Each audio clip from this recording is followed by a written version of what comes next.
To quit your antidepressant medication just in the middle of taking it is a normal response when you feel like you're not getting better. It's a normal response when you cannot have a good sexual relationship with your partner. It's a normal response. This isn't working for me. I want this out of my body. I don't want this in my life. The problem is that first of all, it might be that you haven't had enough time with the drug, you're not on the right drug, and if you quit quickly like that, you're not going to try something else. So that's a problem. But the main problem is withdrawal.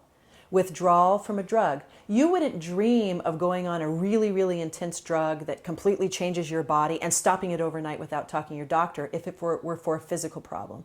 Can you imagine somebody all of a sudden saying, this insulin isn't working, no more, throwing out their needles, throwing out their vials, no more insulin? They know the ramifications of that.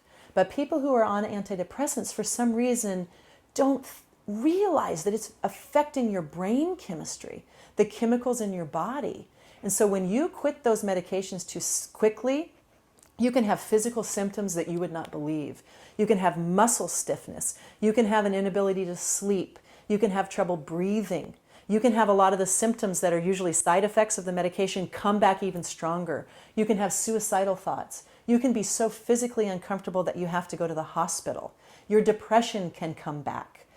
In other words, don't just go off your medications. You have to have a doctor. Taper them off if you have to. But to stop cold turkey is one of the most dangerous things you can do because you're shocking your body physically.